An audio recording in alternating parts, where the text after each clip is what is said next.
Welcome everybody to my talk. I'm extremely happy that you found it here. I hope you're all still doing well in this gathering. First of all, a few words about myself. My name is Xaver Funk. Xaver is the German version of Xavier or Javier. And I have been studying languages since 2014. And I have since had a whole range of nice experiences, and it's really become an important part of my life. And I've always wanted to speak at a Polyglot gathering. About my background, I did a bachelor's in biology and am currently studying neuroscience as a master's degree. And neuroscience, as you may know, is the science of the brain and the mind. And both language and learning happens in the brain. So I figured this would be a nice topic for this gathering. And I hope you're as excited as I am, because we will be visiting quite a few places in the brain and how they relate to learning our language. First of all, I promised you a Venn diagram in the description of my talk, and there you got it. These are all the disciplines that more or less contribute to neuroscience, which you can think of as a kind of a pretty interdisciplinary endeavor. We could also add in philosophy here, or maybe physics or mathematics, but these Venn diagrams tend to get pretty chaotic if you add more circles. And yeah. What I want you to take from this talk are basically three key concepts that underlie how the brain functions and how learning functions. And those would be connection, storage, and prediction. And then I hope we make it to that. In the end, I will have some polyglot science for you that just recently came out, so stick with me until the end. But let's start small. What you see here is the neuron. That's the smallest functional unit of our brains. It's the so-called brain cell. And what they do is a neuron has this kind of cell body, and on its cell body it has dendrites. You can think of these as antennas that kind of collect incoming signals from other neurons, and these signals then get propagated along this axon, which you can think of as a well-insulated long cable, and on the end this axon will have connections to other neurons where the signal then gets propagated. And these connections we call synapses. And you can see a short animation of a synapse here. Basically, it converts this electrical signal into a chemical one, which is then converted back to an electrical one.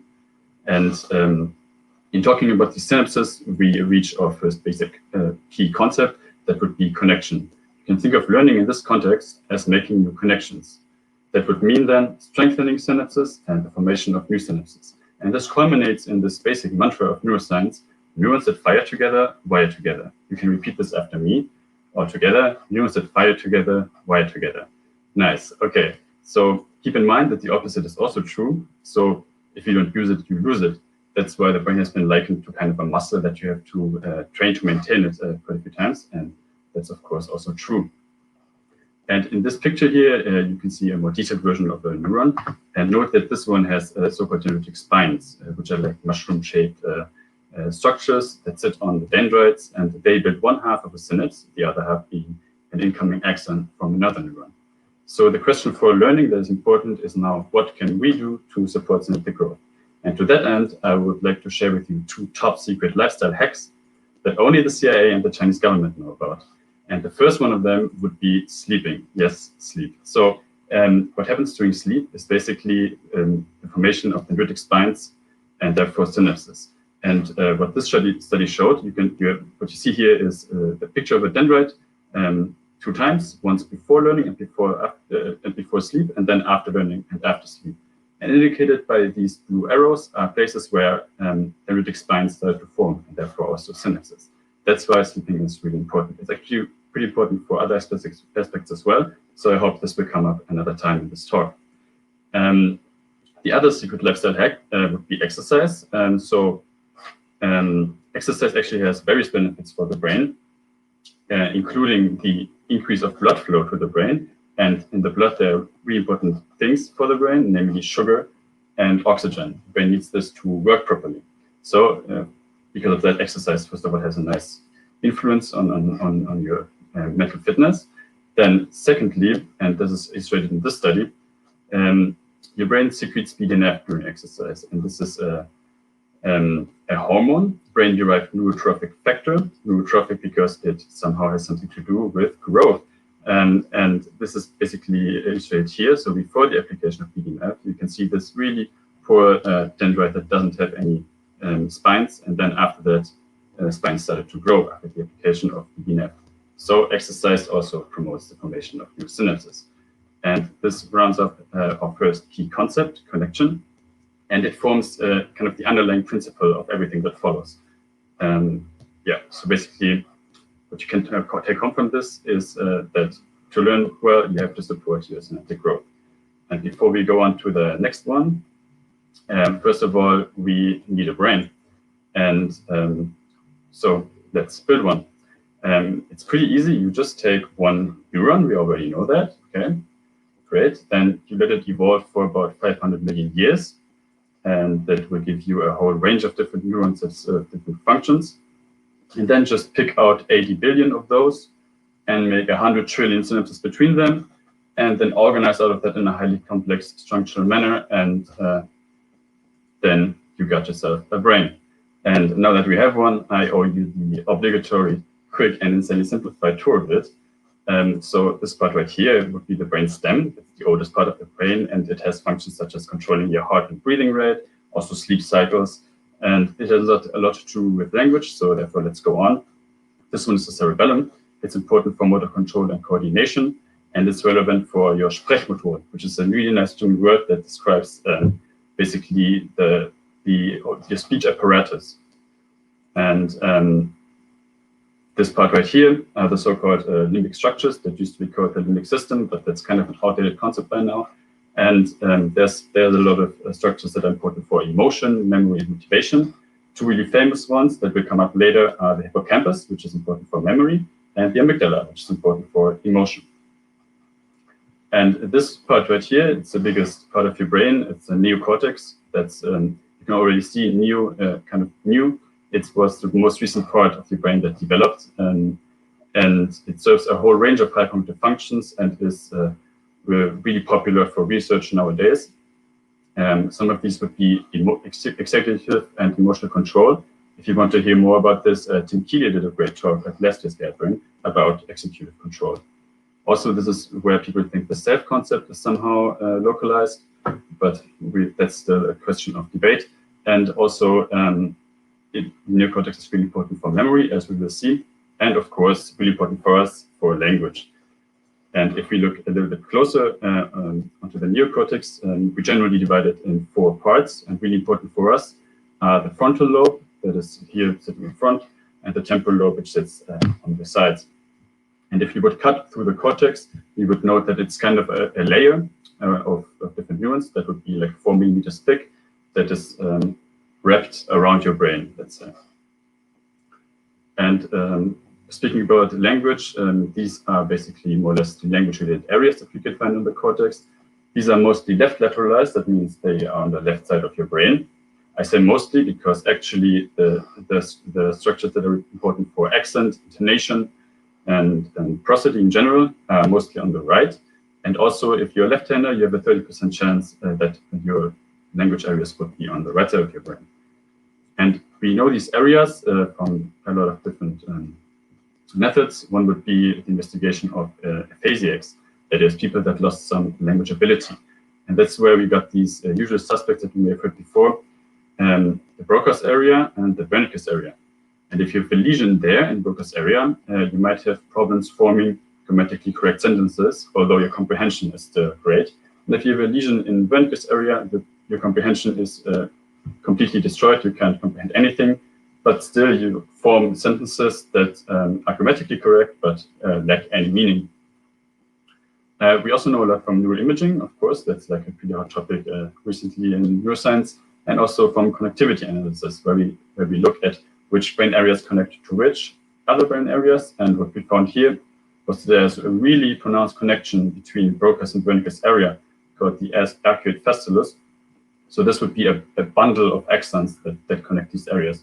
And what is interesting about it is that in other primates, so think chimpanzees, bonobos, this is not really there. So their arcuate fasciculus is really small and not that developed. Also in newborn children, it's not really that developed, and it only develops during childhood. So that was for the brain for now.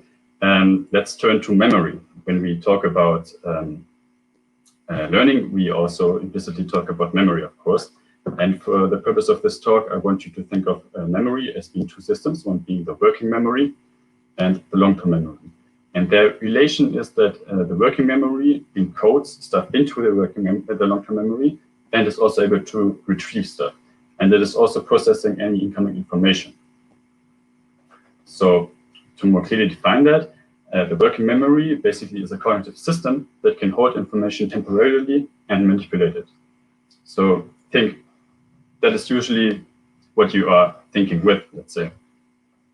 And the working memory can hold only 4 items or chunks, which is why it is really useful to imagine kind of an octopus with 4 arms that sits somewhere in your head that can pull out things from the long-term memory with its 4 arms. This analogy is made by Barbara Oakley, which is a great educator on the internet. You can find courses from her on Coursera. And this chunking process that I will explain to you just in a second is a key process in memory. So let's say that you learn a new word, you start to learn Spanish, and the first word somebody teaches you is the word for word, palabra. So when you first hear this, as you don't know it, your brain will kind of chunk it down into smaller parts, which would be like chunks at a syllable level. So palabra, and your working memory will have a lot to do then, because 3 of the 4 slots will be occupied by those syllables. And the key process that you want to do now is chunking. So you take these syllables and connect them together so well that they form a word, and you have a chunk at a word level. So when you think about what is word in Spanish, instantly you know palabra, and you don't have to think where it was palabra. So this illustrated here.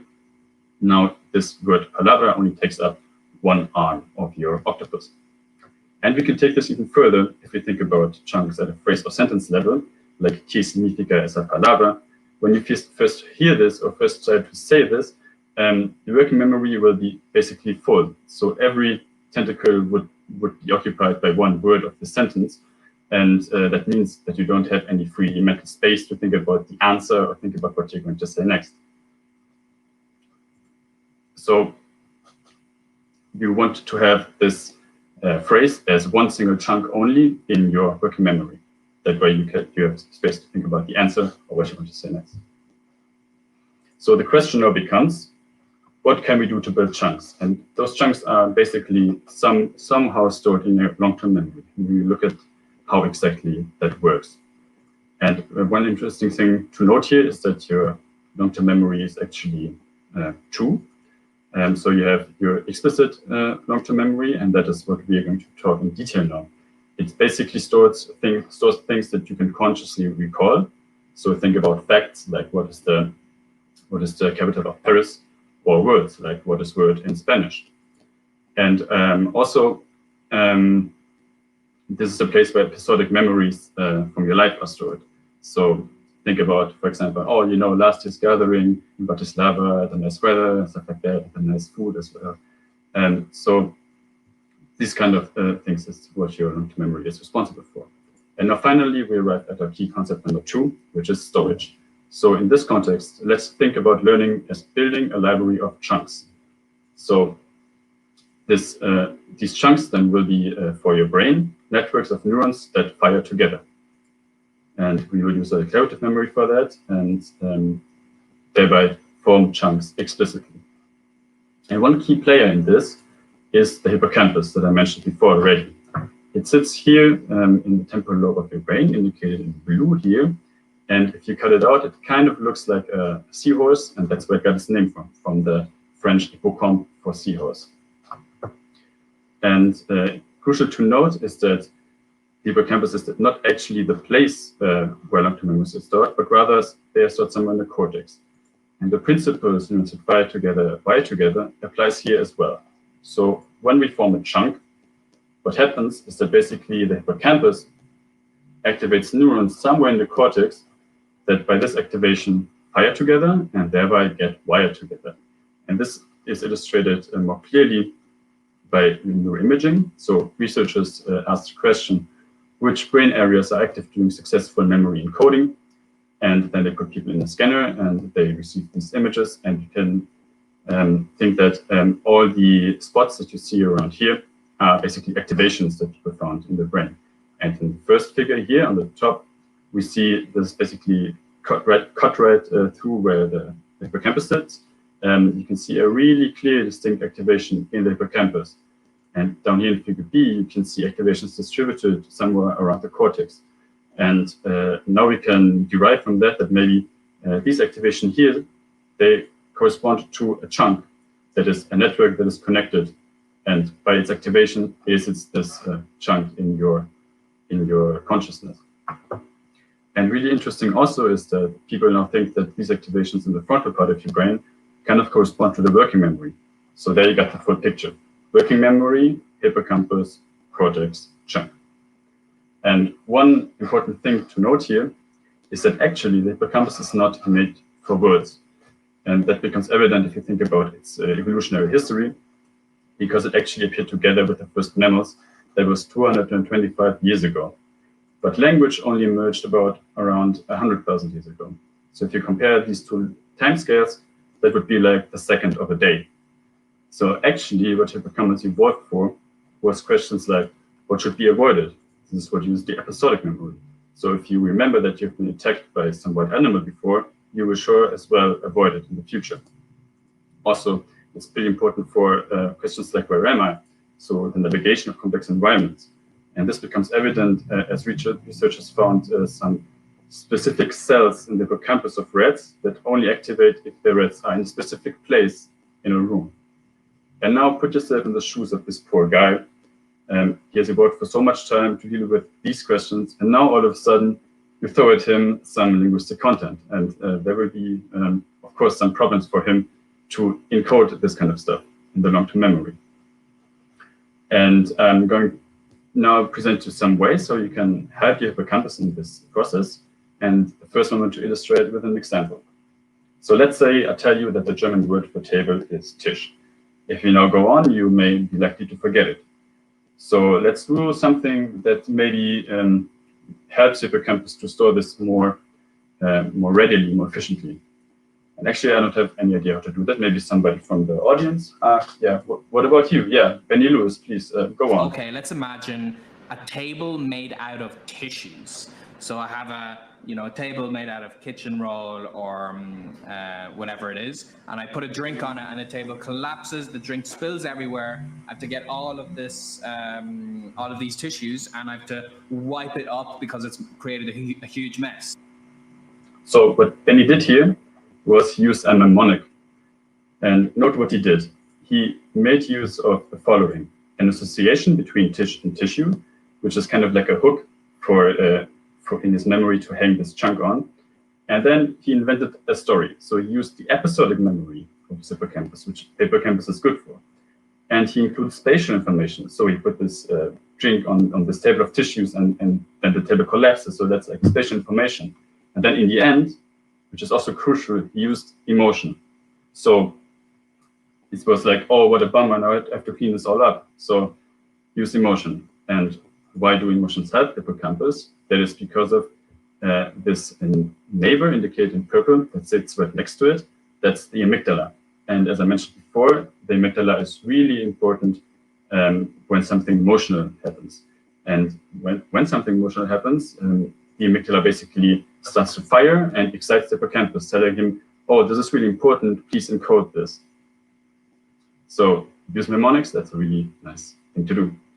And speaking about helping the hippocampus, well, we all know that repetition is key in learning, and many of you may use spaced repetition. You may use this consciously, or maybe you use an app like Anki or Duolingo or something, where they also have some spaced repetition algorithms in there. The basic idea here is that you make use of the so-called spacing effect, which was found by Ebbinghaus during the 18th century, no, the 19th century. And basically what he found out is that spread out study sessions work better than cramming. And he also found that reviewing words seems to work best when you're just about to forget something.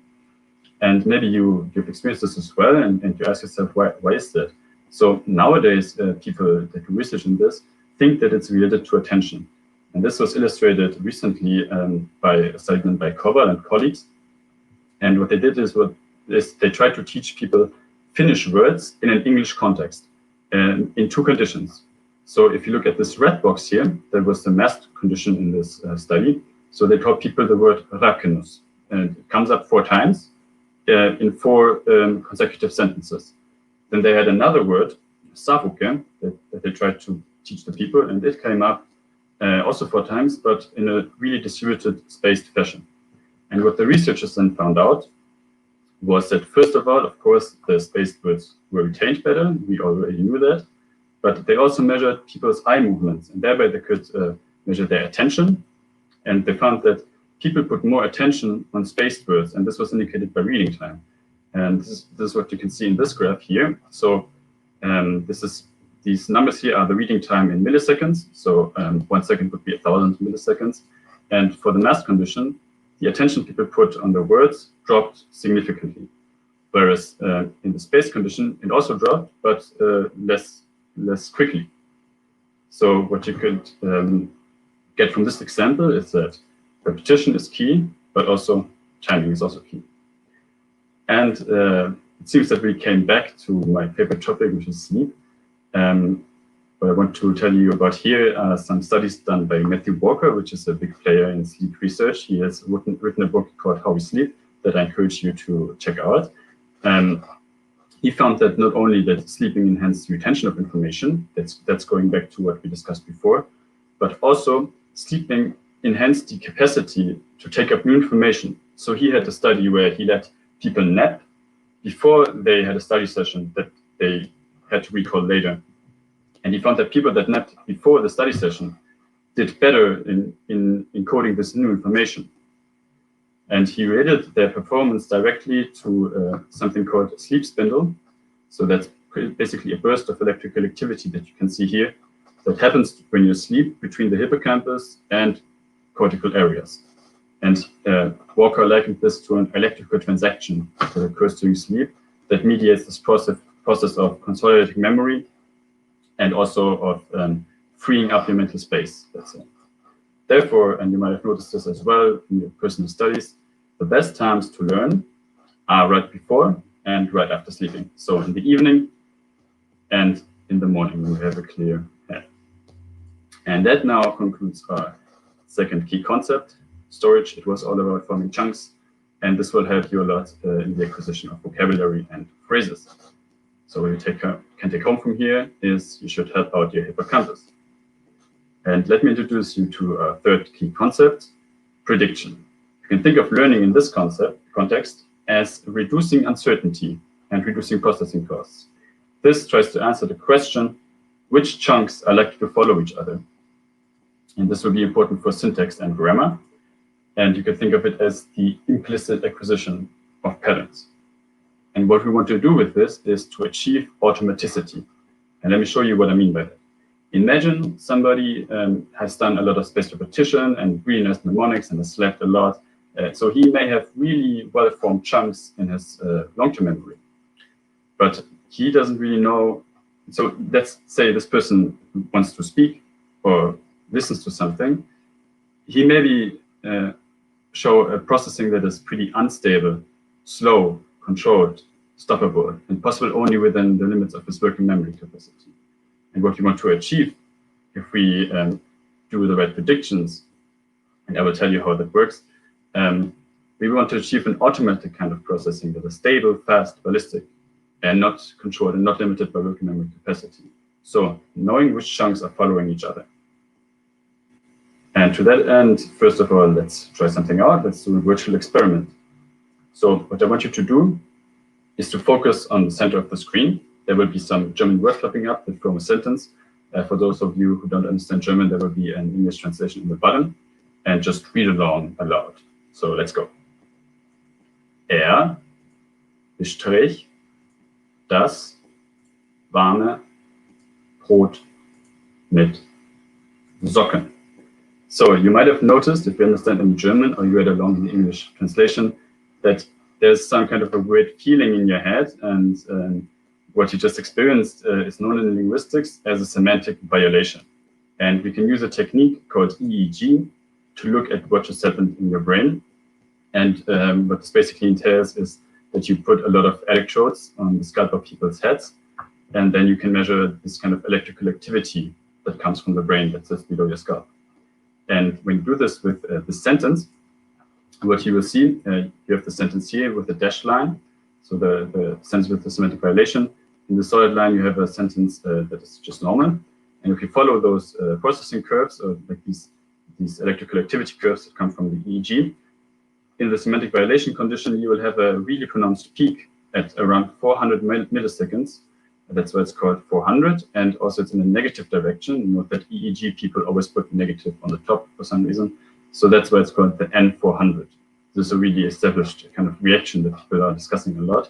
And this just illustrates that your brains are prediction machines. And they are constantly calculating and updating probabilities.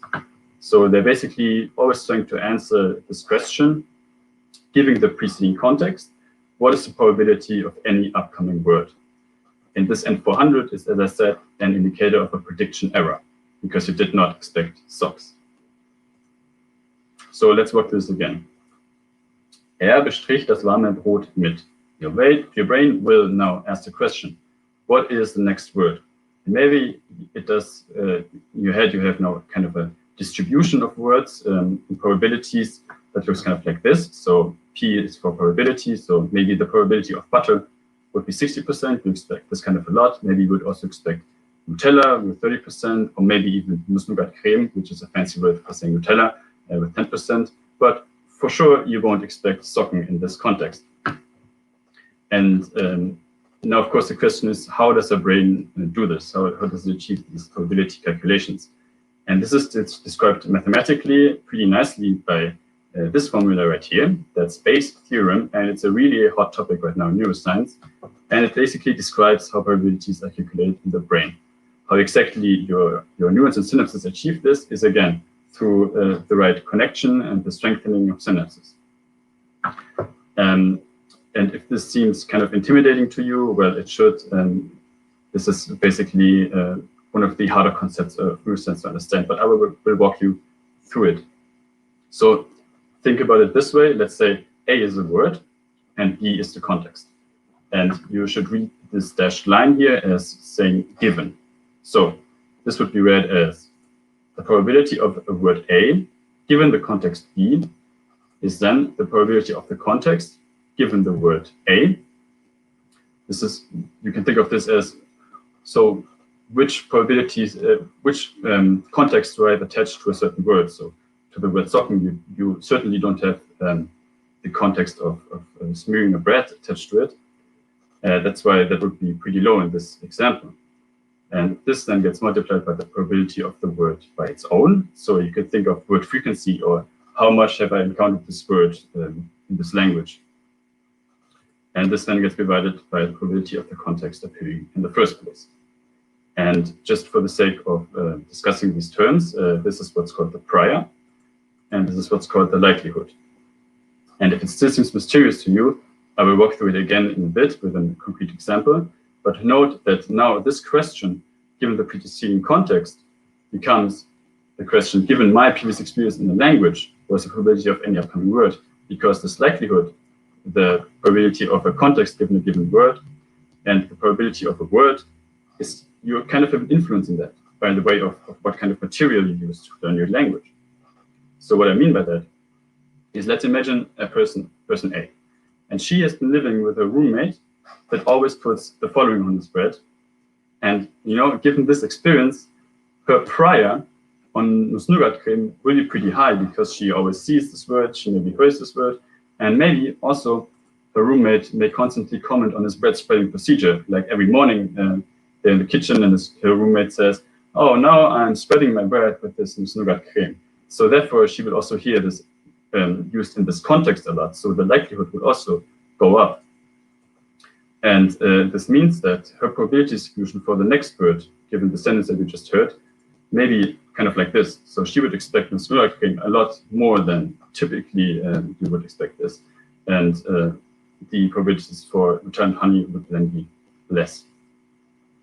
So what I want to illustrate here is that, well, keep this in mind. We will come back to it later. I want to make another point first. with another virtual experiment. You basically do the same that you did before, only this time the sentence I will show you will be in Dutch, still you have the English translations on the bottom. So, het, verwende, kind, gooien, het speelgoed op de grond. So now you may have noticed another weird feeling in your head, and what you just experienced is a so-called syntactic violation. And this was because we used the wrong conjugation of the word gooien. We used infinitive instead of the third person singular. And what this looks like in EEG would be then this kind of curve that kind of diverges from the grammatically correct one at about 600 milliseconds in the positive direction, therefore the P600. So what this illustrates is that also acquiring grammar patterns as well equals getting neurogrammatical predictions right. Now think back to this, what I told you before. Basically, the question emerges, how can we support this prediction and optimization process? Basically, it all comes down to training your prediction machines, that is your brains, with a lot of input, a lot of listening and reading. That's why listening and reading works so well. And the two processes here are key, and Lydia mentioned them as well in her talk. The first I call variation, Lydia calls it extensive. So basically, you want to have a lot of variation in the kind of material you consume so that you adjust the probabilities of the whole corpus of the language.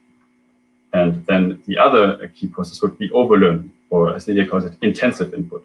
So that means that you take a specific piece of content and you overlearn it, you learn it over and over again so that the grammatical structures and the word orders from this particular content get really ingrained into your brain. And one really nice way to do that is to learn songs by heart, because also the rhythm and the rhyme of the music will help you to reduce uncertainty to make the right predictions. And for speaking, well, just speak a lot and also get feedback to adjust your probabilities in kind of a more explicit way. So that about rounds up our third key concept. And what you can take home from this is that you should get your prediction right. And now happy that we still have a little bit of time to talk about polyglot science. There has been some comments before in some talks at earlier gatherings and conferences that there is no research done whatsoever on polyglots. Admittedly, it's only a handful of studies, but there is still some. And they basically ask the question, what is wrong with us? So first of all, there has been more studies done on bilingual and multilingual people. And what people found there is quite interesting. First of all, they found a higher grammatical density in language-related regions that correlate with the proficiency of a second language.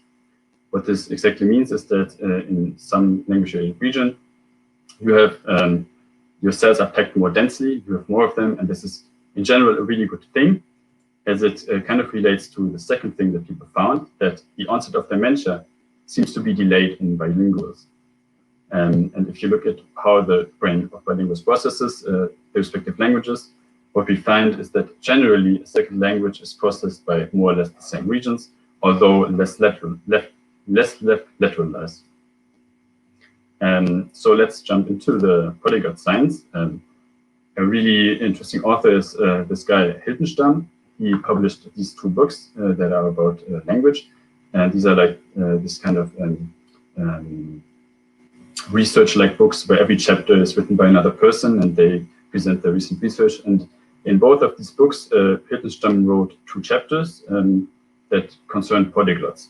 And what he did in these is basically a review of some anecdotal accounts he could find from history and also from present day. And then he did a short study with 10 polyglots where he tried to test these findings that he had from the anecdotal accounts. And these are pretty recent, this is 2016 and 2018. So first of all, what he found, according to his anecdotal accounts, that polyglots can be assumed to have these characteristics. I won't read them all for you now because of time constraints, but you can certainly read them for yourself. What he focused on in the study that followed with the 10 people is he wanted to test basically these assumptions that polyglots have a high level of language learning aptitude and awareness, that is, they can really handle linguistic input quite well, and also that they have a high degree and a specific type of motivation. This he does it through interviews, and high levels of a general systemizing ability.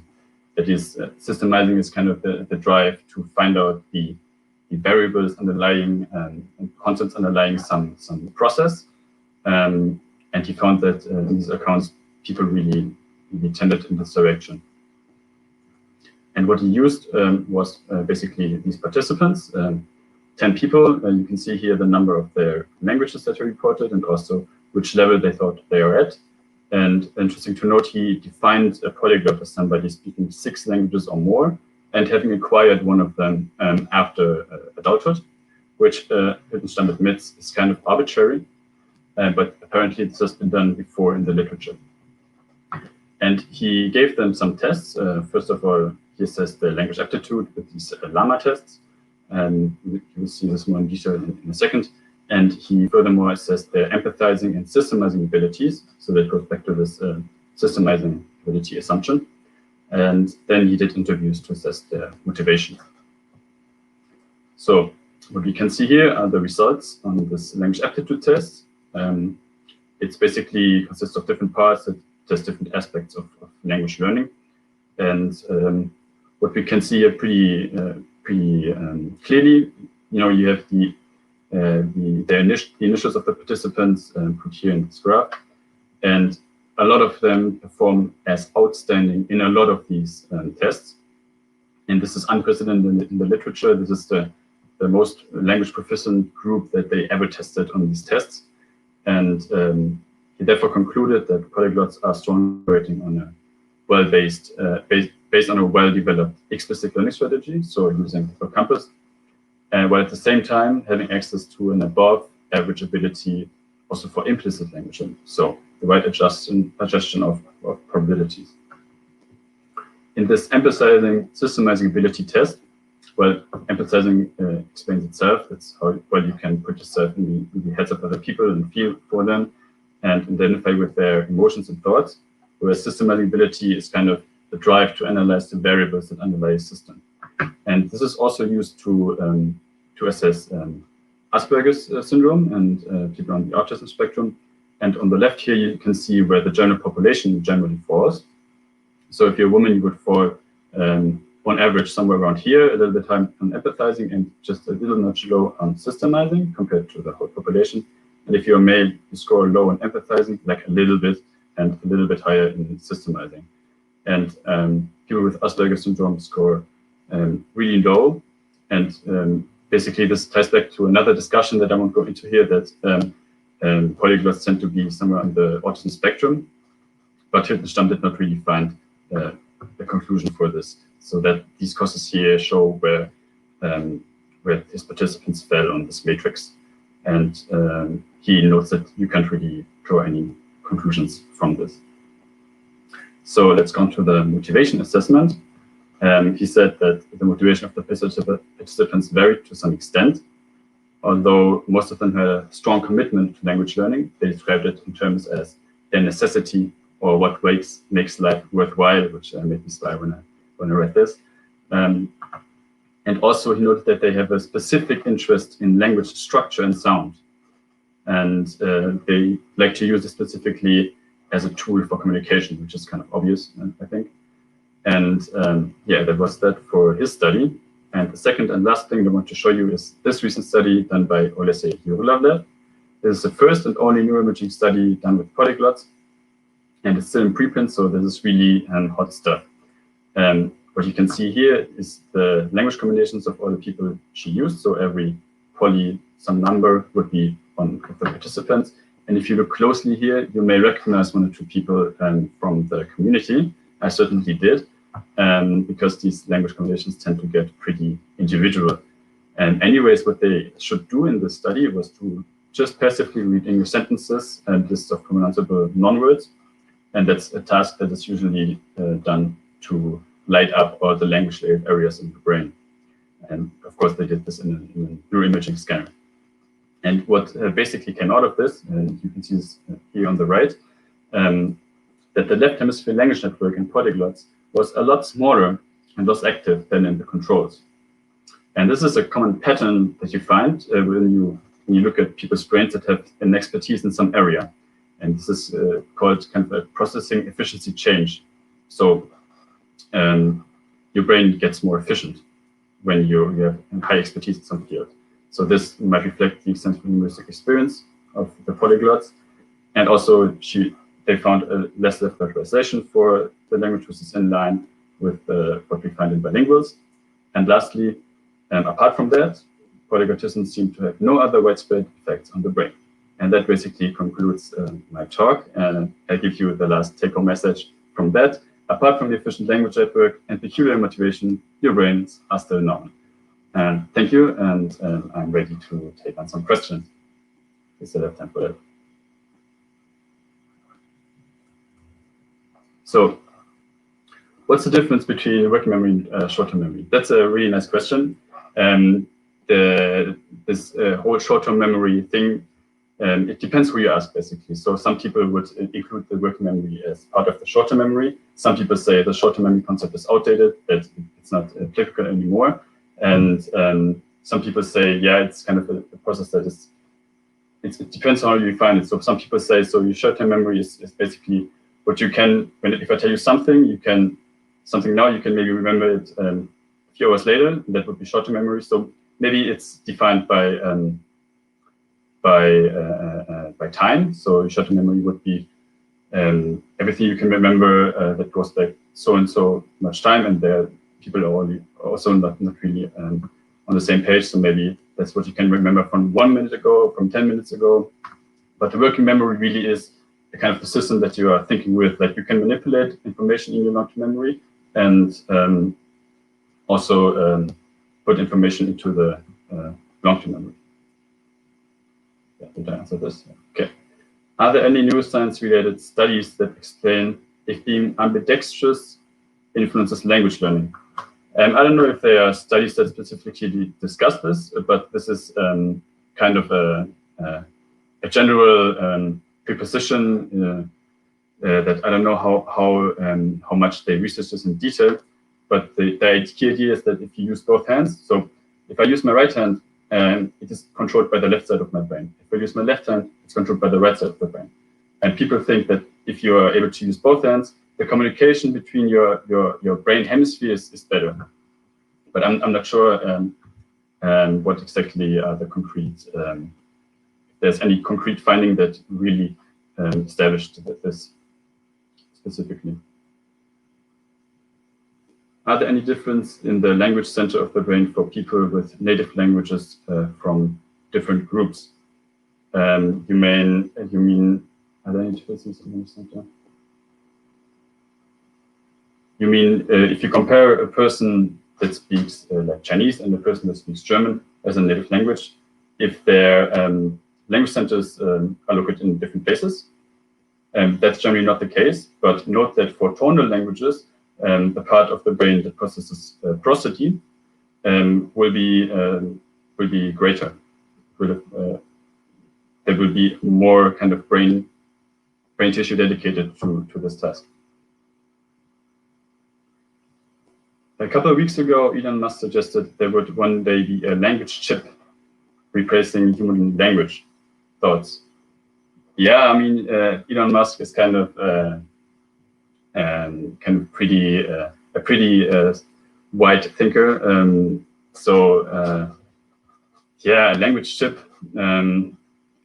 Not in the near future. Like before you actually can implant a language chip in your brain, what would be easier is to implant a small device in your ear, like not implanted, just an earbud that listens to language being spoken and automatically translates it and then speaks it out loud. So that would be, in my opinion, something that is more on the horizon than a chip that you implant somewhere in your brain, because the interface between hardware and software, so the brain or like soft tissue is, I think, not that easy as Elon Musk likes to think. So that was the last question. Thank you all for listening. Thank you for the organizers for putting this all together. And I hope to see you sometime in the future somewhere. Thank you.